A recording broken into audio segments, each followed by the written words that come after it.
UFC Fight Night Barboza vs. Murphy is this Saturday, and for each fight, including the prelims, I'm going to compare stats, review recent fight history, analyze the results for each of my 7 data science prediction models, give a combined weighted prediction of those models, and then give a final prediction which considers both quantitative and qualitative information combined. Later this week, I'll also upload a video covering promising underdogs and inexpensive favorites to highlight some opportunities for you guys. Hopefully you can use these predictions and data to confirm your picks, avoid mistakes, and find some value bets, or for just entertainment and information purposes to prepare for this upcoming event.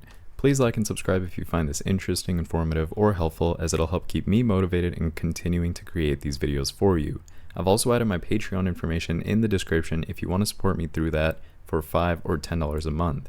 It's definitely not required, but it would be very much appreciated. Running this data and analysis, each of the prediction models, fight simulations, charts, and graphs, and updating the site takes hours every single day and week, so I'd really appreciate your support. And thank you all for your recent support that you have shown. I can't believe I'm at 740 subscribers. It truly means the world to me that we can all share our passion for MMA and build a community together. So let's go ahead and jump right in. For the first fight, we have Alatengheili versus Kleidison Rodrigues. Let's go ahead and review their stats. Alatengheili is 5 feet 5 inches tall with a reach of 66 inches and is 32 years old. On the other hand, Kleidison Rodrigues is 5 feet 5 inches tall as well with a reach of 67 inches and is 28 years old. When it comes to striking, Alatengheili lands 2.88 strikes per minute at a 33% accuracy. Kleidison Rodrigues, on the other hand, lands 5.48 strikes per minute at a 62% accuracy. As far as grappling goes, Alatengheili lands 1.82 takedowns on average with a 40% accuracy, while Kleidison Rodrigues, on the other hand, lands only 0.85 takedowns on average at a low 25% accuracy. And lastly, when it comes to defense, Alatengheili absorbs 5.03 strikes per minute with a 58% striking defense and a 72% takedown defense, whereas Kleidison Rodrigues absorbs 2.75 strikes per minute with a 48% striking defense and a 63% takedown defense. Now let's check out Alatengheili's recent fight history. Recently, he's coming off of a loss against Chris Gutierrez via unanimous decision, which was back in October of 2023. Some of the notable opponents that he's defeated include Chad Anheliger, Kevin Kroom, Ryan Benoit, Badgerel Dana, and Jong Hyun Kwak. Alatengheili's total record is 16 wins and 9 losses, and out of those 16 wins, 5 of them were KO/TKOs, 3 were submissions, and 8 were decision victories, which gives him a 50% finishing rate. Out of his 9 losses, 3 of them were KO/TKOs, 1 was a submission, and 5 were decision losses. Alatengheili also has 4 first-round finishes. Recently, he's only won 2 out of his last 5 fights, and he is coming off of a loss into this fight. His most recent win was back in September 2022. His most recent loss was in October of 23. Now let's check out Kleidison Rodrigues' recent fight history. Recently, he's coming off of a loss against Farid Basharat via submission back in September of 2023. Some of the notable opponents that he's defeated include Shannon Ross, Santo Curatolo, Eduardo Henrique da Silva, Antonio da Silva, and Romario Garcia. Kleidison Rodrigues' total record is 8 wins and 3 losses, and out of his 8 wins, 4 of them were KO/TKOs, 2 were submissions, and 2 were decision victories, which gives him a pretty good 75% finishing rate. And out of his 3 losses, 1 was a submission and the other 2 were decision losses. Rodrigues also has 5 first-round finishes, and recently he's won 3 out of his last 5 fights, but he is coming off of a loss into this fight. His most recent win was back in February of 2023, and his most recent loss was in September of 2023. Now, unfortunately, I couldn't run these fighters through my prediction models because of the debut. However, the odd probabilities are giving Kleidison Rodrigues a 61.5% probability of victory. I agree with that because Kleidison Rodrigues is 4 years younger, he has a reach advantage of an inch, he lands 2.6 more strikes per minute, he has a 29% higher striking accuracy, and absorbs 2.28 less strikes per minute. He's won 8 fights and finished 75% of them, and he's also won 3 out of his last 5 fights. But let's discuss reasons aside from stats alone. Kleidison Rodrigues is a versatile MMA fighter with skills in both striking and grappling, and he's known for his strategic depth and ability to counterattack effectively. Alatengheili, on the other hand, is recognized for his aggressive striking and solid takedown defense, but his aggressive style can leave him vulnerable against technically sound opponents like Rodrigues. While Rodrigues has shown resilience and adaptability in his performances, Alatengheili has experienced mixed results recently, potentially affecting his confidence. Rodrigues' mental toughness and strategic training suggest he's well prepared for high-pressure situations, contrasting with Alatengheili, who may struggle if the fight extends or if his initial aggression is countered effectively. Rodrigues' strategy involves managing Alatengheili's early aggression, looking for those counterstrikes or grappling opportunities in order to control the pace and positioning of the fight. Overall, Rodrigues holds several strategic advantages over Alatengheili and statistical advantages, making him a formidable opponent in this upcoming fight. I don't think that Rodrigues will finish Alatengheili, so I think that Rodrigues is going to take this to the judges and get the unanimous decision victory. For the next fight, we have Vanessa Demopoulos versus Emily Ducote. Let's go ahead and review their stats. Vanessa Demopoulos is 5 feet 2 inches tall with a reach of 59 inches and is 35 years old. And on the other hand, Emily Ducote is 5 feet 2 inches tall with a reach of 63 inches and is 30 years old. When it comes to striking, Vanessa lands 3.44 strikes per minute at a 43% accuracy. And Emily, on the other hand, lands 6.93 strikes per minute at a 48% accuracy. As far as grappling goes, Vanessa Demopoulos lands 0.49 takedowns on average at a 13% accuracy, while Emily, on the other hand, lands only 0.25 takedowns on average at a 14% accuracy. And lastly, when it comes to defense, Vanessa absorbs 5.06 strikes per minute with a 43% striking defense and a 30% takedown defense, whereas Emily absorbs 7.98 strikes per minute with a 56% striking defense and a 92% takedown defense. Now let's check out Vanessa's recent fight history. Recently, she's coming off of a win against Kanako Murata via unanimous decision back in October of 2023. Her total record's 10 wins and 5 losses, and out of her 10 wins, 1 was a KO/TKO, 4 were submissions, and 5 were decision victories, which gives her a 50% finishing rate. Out of her 5 losses, all 5 were decision losses. Vanessa also has 4 first-round finishes, and recently she's done pretty well. She's won 4 out of her last 5 fights, and she's coming off of a win into this fight. Now let's check out Emily's recent fight history. Recently, she's coming off of a win against Ashley Yoder via unanimous decision back in October of 2023. Her total record is 13 wins and 8 losses, and out of her 13 wins, 3 were KO/TKOs, 4 were submissions, and 6 were decision victories, which gives her a 54% finishing rate. Out of her 8 losses, 1 was a submission loss and the other 7 were decision losses. She also has 3 first-round finishes, and recently she's done decent. She's won 3 out of her last 5 fights, and she is coming off of a win into this fight. Now let's take a look at what my prediction models predicted, their weighted average, and my final pick that takes that and adds other non-statistics based research and fight film study observation. Only 1 of 7 of my prediction models are leaning towards Vanessa, and 6 are leaning towards Emily. When we weigh the prediction models together, we get a 55.7% probability for Emily. Now for my final prediction, I give Emily a more confident 65% probability of victory, and that's due to the fact that Emily is 5 years younger, she has a reach advantage of 4 inches, she lands 3.5 more strikes per minute, she has a 5% higher striking accuracy, she has a 13% higher striking defense, has a slightly better takedown accuracy, and has a 62% higher takedown defense. Emily's also won 13 fights, and she's finished 54% of them. She's won 2 of her 4 UFC fights, and recently she's won 3 out of her last 5, and she's also coming off a win into this fight. But let's discuss some reasons aside from stats alone. Emily Ducote is a versatile MMA fighter with black belts in Brazilian Jiu-Jitsu and Taekwondo, enabling her to excel in both ground and stand-up exchanges. Vanessa, on the other hand, is recognized for jiu-jitsu prowess, but she might lack the same level of striking and overall versatility that Emily does. Emily's resilience and championship experience in Bellator and Invicta FC highlight her mental toughness, contrasting with Demopoulos' more inconsistent performances within the UFC. While Demopoulos has shown resilience and skill in grappling, Ducote's ability to control where the fight takes place, coupled with her adaptability and her superior striking, gives her a strategic edge. Ducote's comprehensive skill set, adaptability, and experience in high-stakes matches position her with great advantages coming into this fight, and I think that this one will go to the judges and she'll get the decision victory. For the next fight, we have Piera Rodrigues versus Ariane Carnelossi. Let's go ahead and review their stats. Piera Rodrigues is 5 feet 3 inches tall with a reach of 63 inches and is 31 years old. And on the other hand, Ariane Carnelossi is 5 feet 2 inches tall with a reach of 61 inches and is 31 years old. When it comes to striking, Piera Rodrigues lands 3.46 strikes per minute at a 46% accuracy, and Ariane Carnelossi, on the other hand, lands 3.04 strikes per minute at a 40% accuracy. As far as the grappling goes, Piera lands 3.31 takedowns on average with a 41% accuracy, while Ariane, on the other hand, lands 1.62 takedowns on average with a 55% accuracy. And lastly, when it comes to defense, Piera Rodrigues absorbs 2.98 strikes per minute with a 57% striking defense and a 66% takedown defense, whereas Ariane absorbs 4.72 strikes per minute with a 43% striking defense and an 8% takedown defense.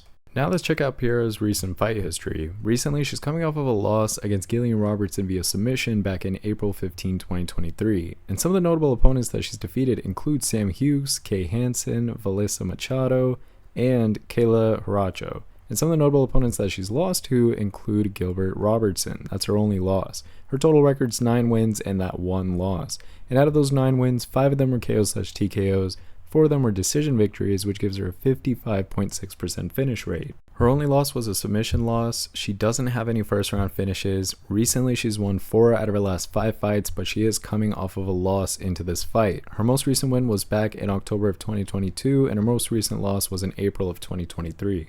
Now let's check out Ariane's recent fight history. Recently, she's coming off of a loss against Lupe Godinez via unanimous decision back in May of 2022. Some of the notable opponents that she's faced include Estela Nunes, Liang Na, Caitlin Souza, Joyce Mara da Silva, and Aline Pires. And some of the notable opponents that she's lost to include Lupe Godinez, Angela Hill, and Amanda Ribas.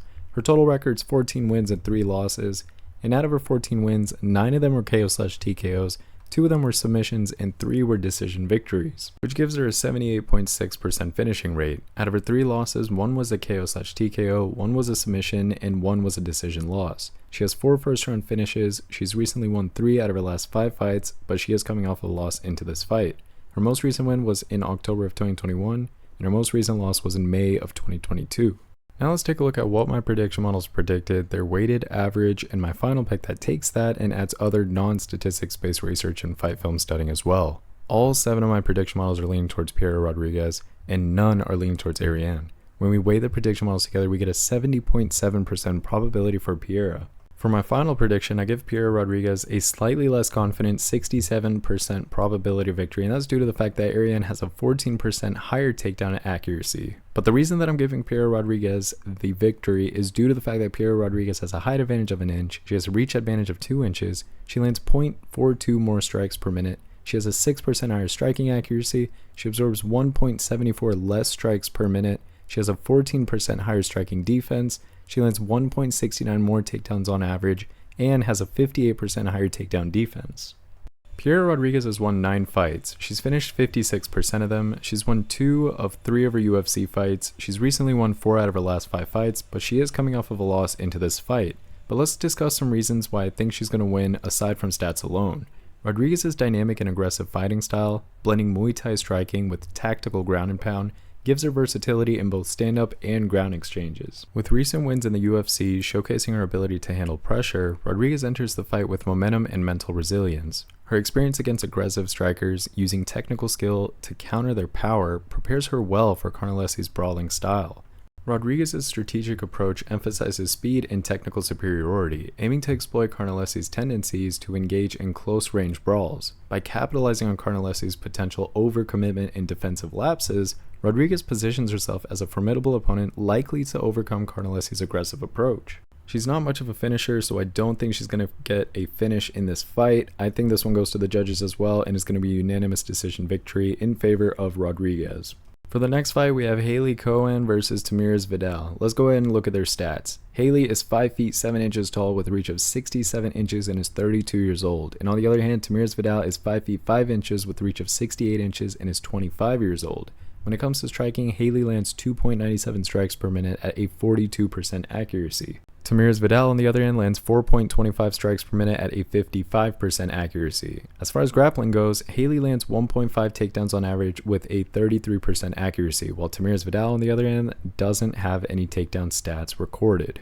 Lastly, when it comes to defense, Hailey absorbs 3.17 strikes per minute with a 34% striking defense and an 80% takedown defense, whereas Tamires Vidal absorbs 4.53 strikes per minute with a 58% striking defense and a 40% takedown defense. Now let's check out Hailey's recent fight history. Recently, Hailey's coming off of a loss against Jamie Lynn Horth via unanimous decision back in April of 2023. Her total record is 7 wins and 3 losses, and out of her 7 wins, 2 were KO/TKOs, 2 were submissions, and 3 were decision victories, which gives her a 57.2% finishing rate. Her 3 losses were split between 2 submissions and 1 decision loss. Hailey also has 1 first-round finish. She's recently done pretty decent. She's won 3 out of her last 5 fights, but she is coming off of a loss into this fight. Her most recent win was in August of 2022, and her most recent loss was in April of 2023. Now let's check out Tamires Vidal's recent fight history. Recently, she's coming off a loss against Montserrat Rendon via split decision back in September of 2023. Vidal's total record is 6 wins and 2 losses, and out of the 6 wins, 1 was a KO/TKO, 2 were submissions, and 3 were decision victories, which gives her a 43% finish rate. Out of her 2 losses, 1 was a submission and 1 was a decision loss. She also has 1 first-round finish. She's recently done well. She's won 4 out of her last 5 fights, but she is coming off of a loss into this fight. Her most recent win was in November 2022, and her most recent loss was in September 2023. Now let's take a look at what my prediction models predicted, their weighted average, and my final pick that takes that and adds other non-stat based research and fight film studying observations as well. Only 1 of 7 of my prediction models are leaning towards Hailey, and 6 are leaning towards Tamires Vidal. When we weigh the prediction models together, we get a 55.8% probability for Tamires Vidal. For my final prediction, I give Vidal a more confident 62% probability of victory. And that's due to the fact that Tamires Vidal is 7 years younger. She has a reach advantage of 1 inch. She lands 1.28 more strikes per minute. She has a 13% higher striking accuracy. She has a 24% higher striking defense as well. She also has won 7 fights and finished 43% of them. She's only won 1 out of her 2 UFC fights, but recently she's won 4 out of her last 5 fights. But she is coming off of a loss into this fight, just keep that in mind. But let's go ahead and discuss some reasons aside from stats alone. Tamires Vidal boasts a versatile fighting style that combines aggressive striking with solid BJJ skills, making her a challenging threat in both stand-up and ground encounters. In contrast, Hailey has a background in acrobatics and tumbling, bringing athleticism and agility to the table, but she lacks Vidal's experience and comfort in high-pressure MMA scenarios. Vidal's momentum is evident through her impressive performances, including a memorable flying knee knockout in her UFC debut, showcasing her ability to handle adversity. Cowan, while a strong athlete, has faced inconsistency in MMA with several losses on her record. Vidal's mental toughness, honed through her performances under pressure, contrasts with Cowan's potential additional pressures from balancing fighting with personal life. Vidal's strategic edge lies on her ability to engage effectively in both striking and grappling, likely aiming to exploit Cowan's grappling inexperience. In conclusion, Vidal's well-rounded skills, her momentum, her mental toughness, and strategic approach position her as a strong favorite in this matchup, offering her the upper hand against Cowan. Now, I don't think she's going to get the finish here. I think Vidal is going to take it to the judges, control the fight, and get a win via unanimous decision from the judges. For the next fight, we have Victor Martinez versus Tom Nolan. Let's go ahead and review their stats. Victor Martinez is 5 feet 7 inches tall with a reach of 70 inches and is 32 years old. On the other hand, Tom Nolan is 6 feet 3 inches tall with a reach of 73 inches and is 24 years old. When it comes to striking, Victor Martinez lands 8.65 strikes per minute at a 50% accuracy. Tom Nolan, on the other hand, lands 10.27 strikes per minute at a 56% accuracy. As far as grappling goes, Victor Martinez lands 0.86 takedowns on average with a 50% accuracy, while Tom Nolan, on the other hand, doesn't have any takedown stats recorded. Lastly, when it comes to defense, Victor Martinez absorbs 7.45 strikes per minute with a 54% striking defense and 80% takedown defense, whereas Tom Nolan absorbs 9.45 strikes per minute with a 47% striking defense and no takedown defense recorded. Now let's check out Victor Martinez's recent fight history. Recently, Victor Martinez is coming off of a loss against Jordan Leavitt via KO/TKO back in February of 2023. His total record is 13 wins and 5 losses, and out of his 13 wins, 8 were KO/TKOs and 5 were decision victories, which gives him a 61.6% finishing rate. Out of his 5 losses, 2 were KO/TKOs, 2 were submissions, and 1 was a decision loss. He also has 3 first-round finishes. Recently, he's won 4 out of his last 5 fights, but he is coming off of a loss into this fight. His most recent win was back in September of 2021, and his most recent loss was in February of 2023. Now let's check out Tom Nolan's recent fight history. Recently, Tom Nolan's coming off of a loss against Nicolas Mota via KO/TKO back in January of 2024. Tom Nolan's total record is 6 wins and 1 loss, and out of his 6 wins, 4 were KO/TKOs and 2 were decision victories, which gives him a 67% finishing rate. Out of his 1 loss, it was a KO/TKO loss, but he does have 3 first-round finishes, and recently he's won 4 out of his last 5 fights, but he is coming off of a loss into this fight. His most recent win was in August of 2023. His most recent loss was in January of 2024. Now let's take a look at what my prediction models predicted, their weighted average, and my final pick that takes that and adds other non-stat based research and fight film study observations as well. All 7 of my prediction models are leaning towards Tom Nolan, and when we weigh the prediction models together, we get a 65.2% probability for Tom Nolan to win. Now for my final prediction, I give Tom Nolan a more confident 74% probability of victory, and that's due to the fact that Tom Nolan has a height advantage of 7 inches. He's 8 years younger, he has a reach advantage of 3 inches, he lands 1.62 more strikes per minute, and he has a 7% higher striking accuracy. Tom Nolan has won 6 fights, he's finished 67% of them. He didn't win his UFC fight, but recently he did win 4 out of his last 5 fights, but again, he is coming off of that loss into this fight. But let's go ahead and discuss some reasons aside from stats that Tom Nolan is likely to win this fight. Tom Nolan brings a dynamic and creative fighting style to the UFC, and he draws comparisons to top tier fighters like Corey Sandhagen and Anthony Pettis.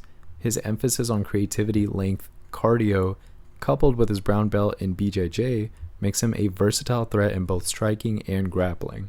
In contrast, Victor Martinez is a powerful striker with a history of knockout victories, though recent performances suggest some vulnerabilities. Nolan's undefeated record and recent wins by knockouts highlight his momentum and his resilience, contrasting with Martinez's inconsistent UFC performances and his recent KO loss. Nolan's strategic advantage lies in his reach and his creative striking, which could frustrate Martinez and dictate the fight's pace. Martinez, on the other hand, must close the distance effectively and utilize his striking to overcome Nolan's reach advantage. Overall, Nolan's unique fighting style, his momentum, his mental toughness, and his strategic approach will likely make him the winner in this fight. And I think with the advantages that Nolan has, it's probably going to be a KO/TKO victory against Martinez, or worst case scenario, it goes to the judges for a decision victory. For the next fight, we have Magomedov versus Warlley Alves. Let's go ahead and review their stats. Magomedov is 6 feet 2 inches tall with a reach of 78 inches and is 33 years old. On the other hand, Warlley Alves is 6 feet tall with a reach of 72 inches and is 33 years old as well. When it comes to striking, Magomedov lands 3.73 strikes per minute at a 42% accuracy, while Warlley Alves, on the other hand, lands 3.25 strikes per minute at a 48% accuracy. As far as grappling goes, Magomedov lands 0.61 takedowns on average at a 50% accuracy, while Warlley Alves, on the other hand, lands 1.35 takedowns on average at a similar 50% accuracy. And lastly, when it comes to defense, Magomedov absorbs 5.36 strikes per minute with a 54% striking defense and a 100% takedown defense, whereas Warlley Alves absorbs 4.21 strikes per minute with a 50% striking defense and 80% takedown defense. Now let's check out Magomedov's recent fight history. Recently, he's coming off of a loss against Caio Borralho via unanimous decision back in November of 2023. His total record is 25 wins and 6 losses, and out of 25 wins, 14 were KO/TKOs, 6 were submissions, and 5 were decision victories, which gives him an 80% finishing rate. Out of his 6 losses, 2 were via KO/TKO, 2 were submissions, and 2 were decision losses. Magomedov also has 15 first-round finishes. Recently, he's won 3 out of his last 5 fights, and he's currently on a 2-fight losing streak coming into this fight. His most recent win was in September of 2022, and his most recent loss was in November of 2023. Now let's check out Warlley Alves' recent fight history. Recently, he's coming off of a loss against Ikram Aliskerov via KO/TKO back in October of 2023. His total record is 15 wins and 7 losses, and out of his 15 wins, 4 were KO/TKOs, 7 were submissions, and 4 were decision victories, which gives him a 73.4% finishing rate. Out of his 7 losses, 3 were KO/TKOs, 1 was a submission, and 3 were decision losses. He also has 6 first-round finishes, but recently he's only won 1 out of his last 5 fights, and he's currently on a 3-fight losing streak. His most recent win was all the way back in January of 2021, and his most recent loss was in October of 2023. Now let's take a look at what my prediction models predicted, their weighted average, and my final pick that takes that and adds other non-statistics based research and fight film studying observations as well. All 7 of my prediction models are leaning towards Warlley Alves. When we weigh the prediction models together, we get a 65% probability for Alves to win. For my final prediction, I give Alves a slightly less confident 51% probability of victory, and that's due to the fact that Magomedov has a height advantage of 3 inches, he has a reach advantage of 6 inches, he lands more strikes per minute, he has a 4% higher striking defense and a 20% higher takedown defense. Now the reason I'm picking Alves is due to the fact that Alves has a 6% higher striking accuracy, he absorbs less strikes per minute, and he lands more takedowns on average. He's won 15 of his fights, and finished 73.4% of them. But let's talk about reasons aside from stats alone. Alves is known for his versatile blend of BJJ and kickboxing, and he presents a well-rounded threat with 6 submission victories and notable knockout power. Magomedov, meanwhile, boasts a striking-heavy style with a substantial knockout record, though his preference for stand-up fighting may play into Alves' diverse skill set, which includes threats both on the feet and on the ground. Alves' resilience and his ability to rebound from his losses, demonstrated in his victory over Munir Lazes, contrasts with Magomedov's vulnerabilities, particularly evident in his loss to Caio Borralho. Alves' strategic advantage lies in his ability to dictate the fight's location, potentially exploiting Magomedov's discomfort on the ground. Additionally, Alves' experience against top contenders and past victories over notable fighters showcase his ability to perform well under pressure, further tipping the scales in his favor for this fight. I know this is a very unpopular opinion, and this is my riskiest pick for the week, but I'm going to go for the underdog here. I got to go with Alves, and I think he's going to KO/TKO Magomedov. That, or you guys are all correct in picking Magomedov, and I am crazy. So, full disclosure, this is the riskiest pick of the week, but I am leaning towards Alves after doing all my research. For the next fight, we have Themba Gorimbo versus Ramiz Brahimaj. Let's go ahead and review their stats. Themba is 6 feet 1 inch tall with a reach of 77 inches and is 33 years old. And on the other hand, Ramiz is 5 feet 9 inches tall with a reach of 72 inches and is 31 years old. When it comes to striking, Themba lands 2.3 strikes per minute at a 60% accuracy. Ramiz, on the other hand, lands 2.47 strikes per minute with a 41% accuracy. As far as grappling goes, Themba lands 3.39 takedowns on average at a 45% accuracy, while Ramiz, on the other hand, lands 1.9 takedowns on average with a 66% accuracy.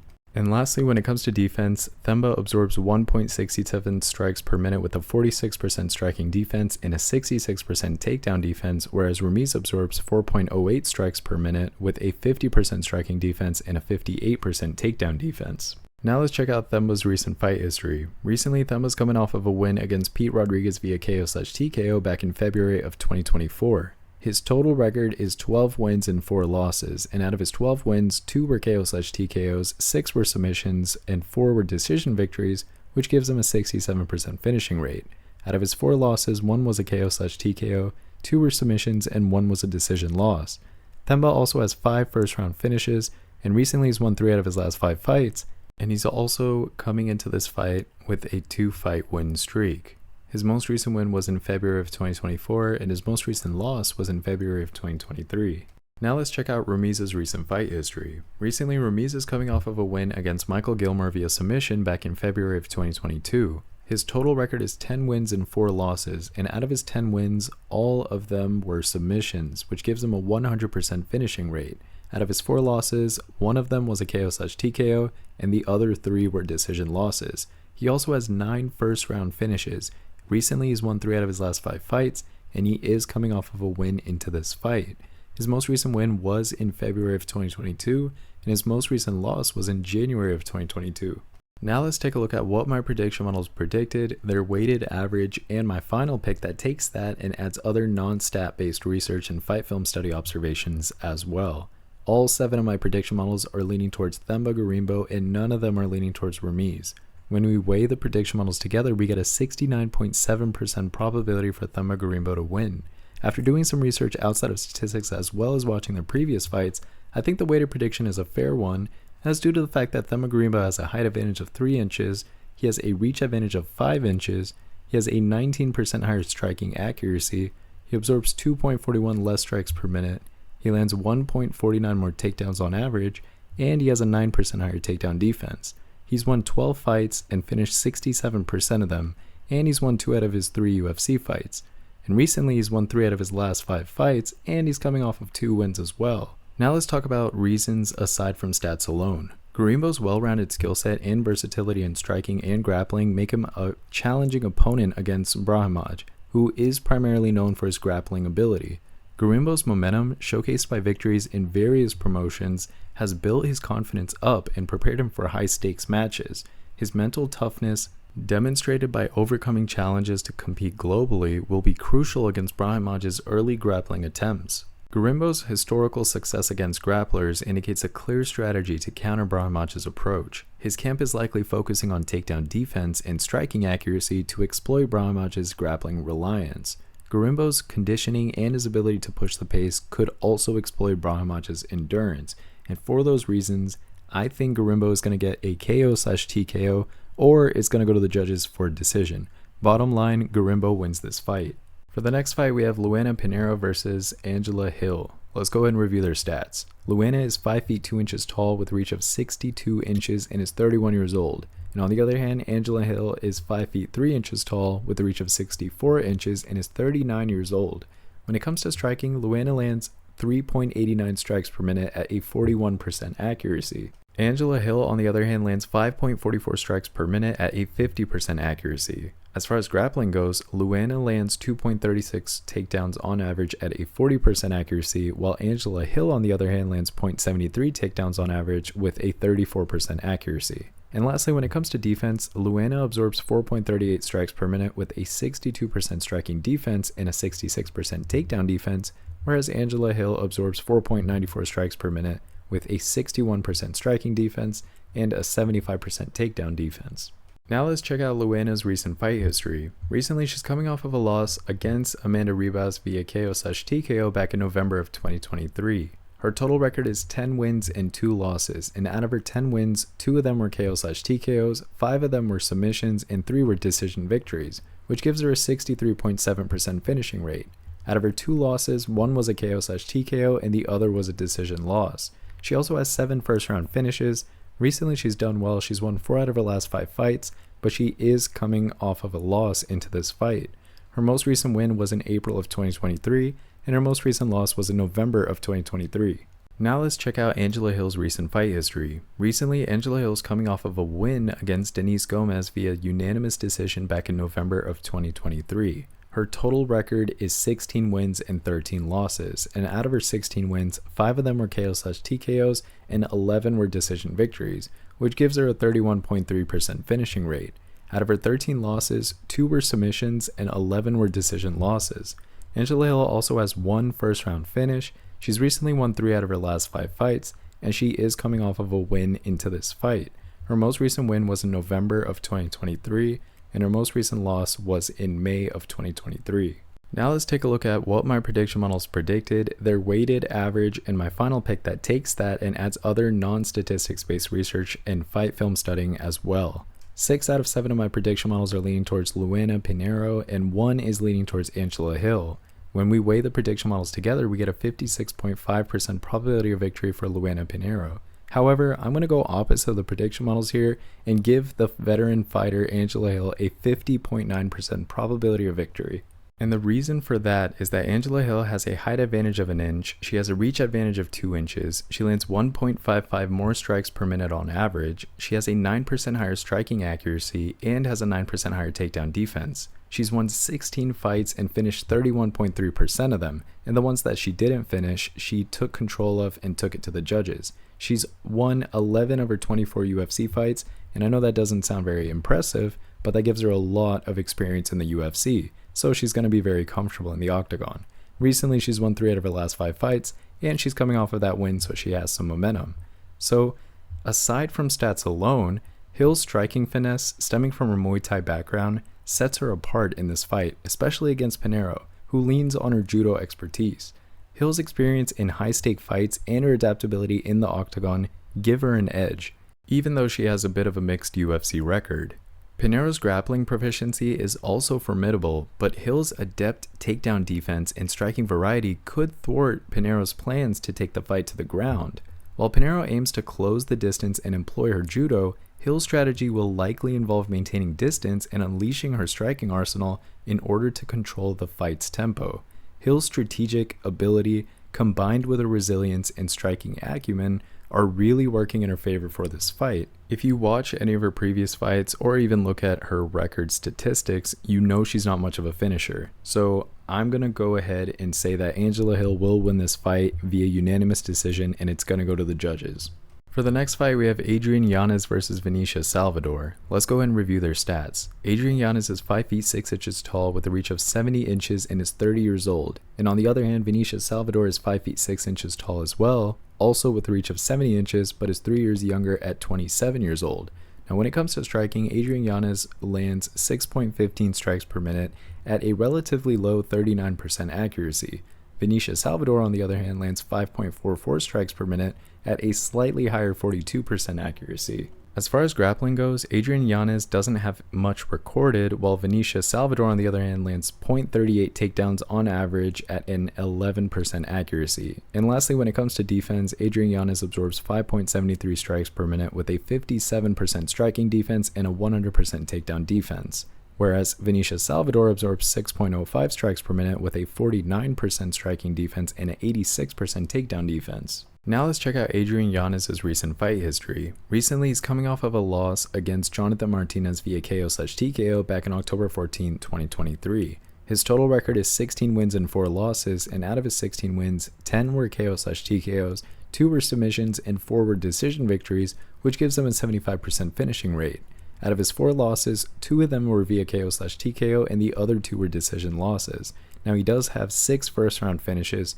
Recently he's won 3 out of his last 5 fights, but he has lost 2 fights in a row coming into this fight. His most recent win was back in June of 2022, and his most recent loss was in October of 2023. Now let's check out Vinicius Salvador's recent fight history. Recently he's coming off of a loss against CJ Vergara via unanimous decision back in July of 2023. His total record is 14 wins and 6 losses, and out of his 14 wins, 13 of them were KO/TKOs and 1 was a submission, which gives him a 100% finishing rate. Out of his 6 losses, 2 were KO/TKOs, 1 was a submission, and 3 were decision losses. He also has 9 first-round finishes. Recently he's won 3 out of his last 5 fights, but he is coming off of back-to-back losses into this fight. His most recent win was in August of 2022, and his most recent loss was in July of 2023. Now let's take a look at what my prediction models predicted, their weighted average, and my final pick that takes that and adds other non-statistics based research and fight film study observations as well. All 7 of my prediction models are leaning towards Adrian Yanez, and when we weigh the prediction models together, we get a 74.5% probability of victory for Adrian Yanez. Now for my final prediction, I give Yanez a slightly less confident 74% probability of victory, as due to the fact that Vinicius Salvador is 3 years younger and he has a 3% higher striking accuracy. But the reason that I'm picking Adrian Yanez is due to the fact that Yanez lands 0.7 more strikes per minute, he absorbs 0.32 less strikes per minute, he has an 8% higher striking defense, and he has a 14% higher takedown defense. He's won 16 fights and finished 75% of them. He's won 5 of 7 of his UFC fights. He's recently won 3 out of his last 5 fights. And here's the truth, Yanez's boxing expertise and his striking accuracy stand out as key assets, contrasting with Salvador's reliance on BJJ. Yanez's reliance and ability to perform under pressure, despite his recent losses, are underscored by his multiple Performance of the Night awards. In contrast, Salvador has struggled with losses and decision outcomes, indicating potential confidence issues. Yanez's strategic advantage lies in his superior striking ability and his ability to exploit Salvador's weaknesses in his striking defense, and adaptability mid-fight, all supported by his training under Saul Solis and his team at Metro Fight Club. These factors suggest Yanez has the edge in their upcoming matchup, likely able to neutralize Salvador's strengths and capitalize on his weaknesses, particularly in striking exchanges. And if I'm being honest, I think Yanez is going to get a KO/TKO in this fight. In the next fight, we have Omar Sy versus Antonio Tricoli. Now, unfortunately, I couldn't update my stats in time to reflect Antonio Tricoli, so I'm going to kind of freestyle this prediction a little bit. Omar Sy has a lot of eyes on him coming into this fight, and he's a very promising fighter entering in the UFC. He's 28 years old and he's 6 feet 4 inches tall. He's undefeated with 9 wins, 4 of which were via KO/TKO, and 1 of which was via submission. His opponent is Antonio Tricoli, who is 6 feet 6 inches tall, with a record of 12 wins and 3 losses. 5 of his wins are via submission and 3 are via KO/TKO, and the remaining 4 are via decision. Sy should win this fight. He trains with Bulgarian top team and he has good mental conditioning coming into this fight. He's a fighter that adapts well while fighting, and long story short, I believe he will add another KO/TKO to his record and defeat Antonio, making a statement in this fight. For the next fight, we have Khaos Williams versus Carlston Harris. Let's go ahead and review their stats. Khaos Williams is 6 feet tall with a reach of 77 inches and is 30 years old. And on the other hand, Carlston Harris is 6 feet tall with a reach of 76 inches and is 36 years old. When it comes to striking, Khaos Williams lands 5.77 strikes per minute at a 39% accuracy. Carlston Harris, on the other hand, lands 2.93 strikes per minute at a 49% accuracy. As far as grappling goes, Carlston Harris lands 2.05 takedowns on average with a 29% accuracy. And lastly, when it comes to defense, Khaos Williams absorbs 5.33 strikes per minute with a 42% striking defense and an 80% takedown defense, whereas Carlston Harris absorbs 2.44 strikes per minute with a 53% striking defense and a 55% takedown defense. Now let's check out Khaos Williams' recent fight history. Recently, Khaos Williams is coming off of a win against Rolando Bedoya via split decision back in May of 2023. His total record is 14 wins and 3 losses, and out of his 14 wins, 7 were KO/TKOs, 1 was a submission, and 6 were decision victories, which gives him a 57.2% finish rate. Out of his 3 losses, all 3 were decision losses. He has 6 first-round finishes. Recently, he's won 3 out of his last 5 fights, and he's coming off of a win into this fight. His most recent win was in May of 2023, and his most recent loss was in May of 2022. Now let's check out Carlston Harris's recent fight history. Recently, Harris is coming off of another win against Jeremiah Wells via submission back in August of 2023. His total record is 19 wins and 5 losses, and out of his 19 wins, 5 were KO/TKOs, 6 were submissions, and 8 were decision victories, which gives him a 58% finishing rate. Out of his 5 losses, 2 were KO/TKOs and 3 were decision losses. He also has 6 first-round finishes, and recently he's won 4 out of his last 5 fights, with a current streak of 2 wins. His most recent win was back in August of 2023, and his most recent loss was in February of 2022. Now let's take a look at what my prediction models predicted, their weighted average, and my final pick that takes that and adds other non-stat based research and fight film studying as well. 6 out of 7 of my prediction models are leaning towards Khaos Williams, and 1 is leaning towards Carlston Harris. When we weigh the prediction models together, we get a 60.6% probability of victory for Khaos Williams. After doing research outside of statistics as well as watching their previous fights, I think that the weighted prediction is a pretty fair one, and that's due to the fact that Khaos Williams is 6 years younger, he has a reach advantage of an inch, he lands 2.84 more strikes per minute, and he has a 25% higher takedown defense. Khaos Williams has won 14 fights, he's finished 57% of them, he's won 5 of his 7 UFC fights, and recently he's won 3 out of his last 5 fights, and he's coming off of a win into this fight. Now, speaking aside from stats alone, his explosive power and aggressive style give him a significant advantage in stand-up exchanges, particularly with his ability to deliver knockout blows from both of his hands. His unpredictable striking sequences make him very difficult to defend against, especially for Harris, who can't really match his style. Williams' career momentum, marked by high-profile knockouts, has bolstered his confidence and mental readiness, contrasting with Harris's grappling-focused approach. Williams' mental toughness and resilience further prepare him for the challenges posed by Harris, who's known for wearing down his opponents. His ability to adapt to various fighting styles and strategic preparation, likely focusing on takedown defense and striking opportunities, further enhance his prospects against Harris. Williams also has the potential to exploit Harris's weaknesses in striking and his pace management, potentially securing a knockout victory. Overall, Williams' explosive striking, his adaptability, and his strategic approach are working in his favor for this fight. And if I'm being honest, I think Williams is going to get the KO/TKO against Harris in this fight. For the next fight, we have Edson Barboza versus Lerone Murphy, our main event. Let's go ahead and review their stats. Edson Barboza is 6 feet tall with a reach of 75 inches and is 38 years old. On the other hand, Lerone Murphy is 5 feet 8 inches tall with a reach of 73 inches and is 32 years old. When it comes to striking, Edson Barboza lands 4.18 strikes per minute at a 45% accuracy. Lerone Murphy, on the other hand, lands 3.65 strikes per minute at a 50% accuracy.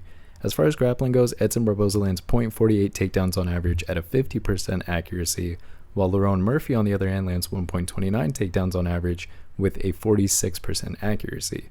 And lastly, when it comes to defense, Edson Barboza absorbs 4.34 strikes per minute with a 57% striking defense and a 75% takedown defense, whereas Lerone Murphy absorbs 2.4 strikes per minute with a 56% striking defense and a 46% takedown defense. Now let's check out Edson Barboza's recent fight history. Recently, Barboza is coming off of a win against Sadiq Youssef via unanimous decision back in October of 2023.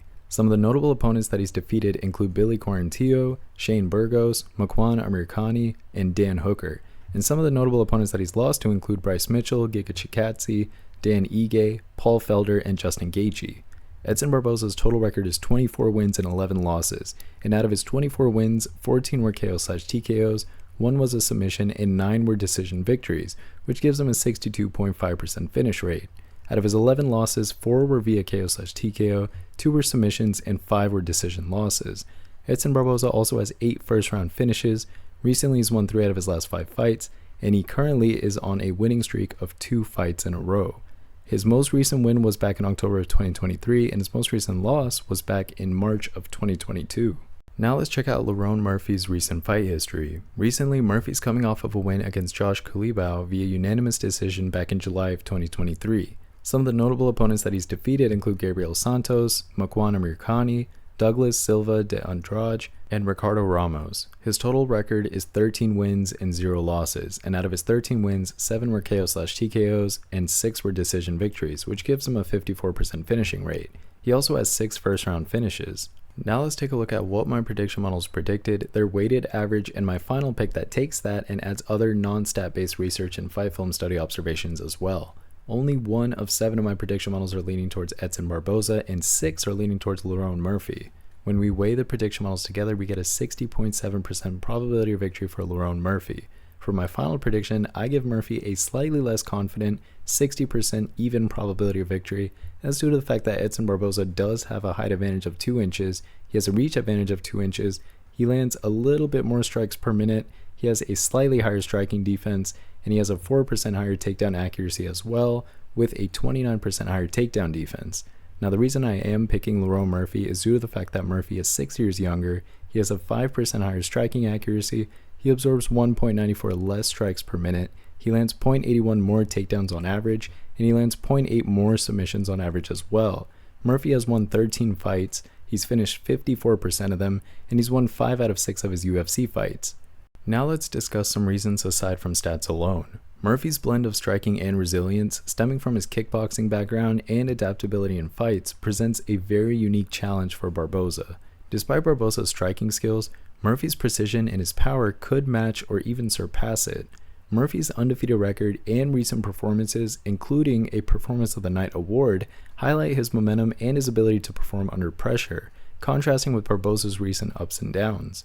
Murphy's mental toughness, forged through surviving a shooting and overcoming injuries, gives him a psychological edge, crucial against a seasoned opponent like Barboza. Barboza's a warrior and we all know it. So Murphy's adaptability, demonstrated in his past fights and supported by his team's strategic planning, could just exploit Barboza's weaknesses, particularly his susceptibility to pressure and fatigue. Overall, Murphy's blend of skills, resilience, and strategic approach make him a challenging contender for Barboza. I don't think that Murphy's going to be able to finish Barboza given Barboza's striking stats and his striking ability, but I do see Murphy getting the decision victory over Barboza in this fight. And with that said, those are all of the fights for UFC Fight Night Barboza versus Murphy. I hope you all enjoyed and that your bets hit this weekend. Thank you all so much for watching. Please like and subscribe as it'll help keep me motivated in continuing to create these videos for you all.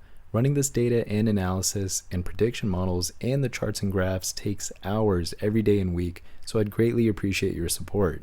Please check out that Patreon if you'd like to support me through there. There's a $5 and $10 monthly option if you'd like to throw a little help my way. Thank you guys so much once again, and see you all in the next one.